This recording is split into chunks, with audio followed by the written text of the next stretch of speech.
Okay, so we briefly talked about this yesterday, and then I wanted to go deeper into it.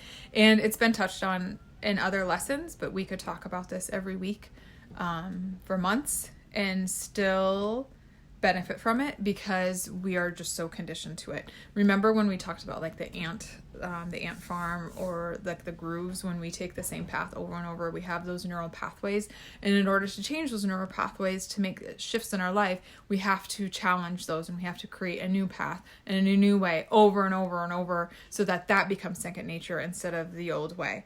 And so this is one of those things that is going to take practice and hearing it in different ways and hearing it multiple times in order to really grasp it and to like incorporate that learning into like our being. That's going to be huge for us. And that's the letting go of judgment for ourselves. And this is why it's important.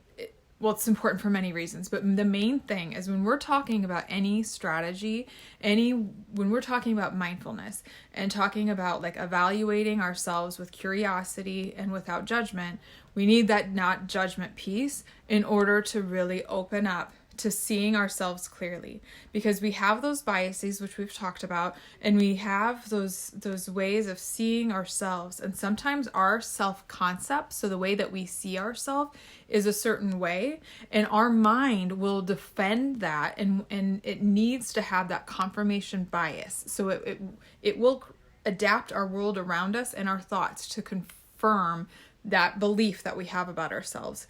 Another whole amazing video could be on that and the power of our intentions and our visualizations and our thoughts. But anyway, so that's what it's doing. So when we like are looking at ourselves, and we have to see like where do we have room for improvement? Where are we self-sabotaging? Where are we getting in our own way?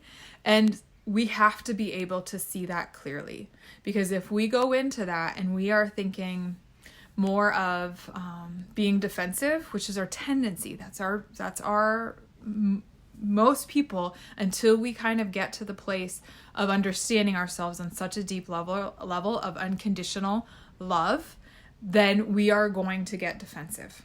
And even if you come to the place of unconditional love, it's easy to have that one groove come back up in certain situations. And so unconditional love is a huge part of it, and that's not always easy. But one step to, it's like like they come together. One step of that unconditional love is accepting our humanness. And our humanness includes our brain's ability, evolved tendencies to self-sabotage and to create situations that aren't in our best interest. And so we have to be aware of that. And when we understand that for ourselves, we understand that with others. And so our judgment for others and ourselves decreases. It's easy to say, like, why would they do that? Why would, how dare they, blah, blah, blah. Especially right now, I think that maybe there's not, I don't know. But anytime, it's easy to do that. And usually that's a mirror for how much we're judging ourselves. Because if we find ourselves judging others, we're probably doing the same things to ourselves. So even just recognizing that. But when we understand, like, for the most part, we're all doing the best that we can. There are times when we can all be doing better. There's times I say to myself, come on, humans, we can do better. And that's true too. But sometimes the reason we're not doing better, even though we can, is because there's resistance that we're not willing to shine a light on and bring to the surface and work through. So that's where we have to be willing to own our fault and to own the limitations and the problems that we do put ourselves in with love. Not with judgment, not with like, oh, I suck because I keep doing this or that. It is with love, is with understanding of our nature. And when you have that understanding, then it feels like that's where we can bring compassion into this. And that's so healing. That becomes like looking at your life, and when you do something that you know you shouldn't be doing, like let's say this is easy because it's right after Easter and there's probably Easter candy everywhere. Like you go and you just eat a bunch of Easter candy, and you probably that's not healthy for you. But then instead of beating yourself up over that, you can remind yourself that, well, there's these elements that go into play for that, and have compassion, but always, where do I take this? What can I do next? the only way we're going to be able to transcend into making things happen and into purposeful, intentional change in our lives, or more unconditional love. It doesn't even have to be like this actual change. It can be just a change in thinking and feeling. We have to be willing to look at ourselves very openly and honestly, without feeling like we have to defend ourselves, without feeling like we have to justify our actions.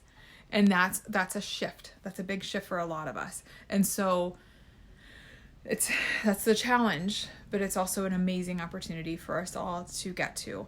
And it will soften you in the sense that you won't be so harsh on yourself, but you'll also be very real.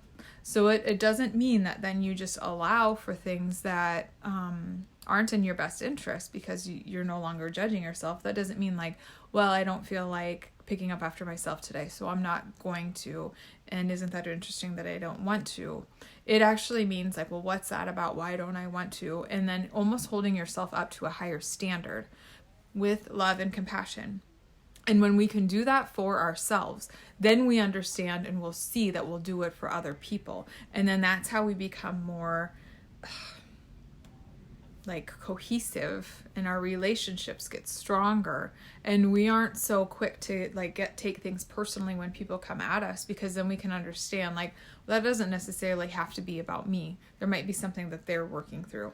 Another whole topic. But point being, this is why it's important when we're talking about anything in any of these lessons or anything in life, and you feel triggered or you feel the need to defend yourself, that's an opportunity to explore. What is that about? Why am I feeling triggered? Why do I want to defend myself? Why does this feel so personal? And explore what that might be. Most likely it's going to be you're having a reaction that 99.9% of the people would probably have in your given shoes, because that's our biology. That's how we're made up. So have compassion for yourself. Be open and willing to look at yourself clearly through that meditative, like neutral mind. Like you are the observer, you're the bird on the wall. What would you see? How would you think of this? That sort of thing, instead of your own confirmation biases and your brain's way of seeing the world in a way that's, like that can be very deceptive at times because it has its own agenda.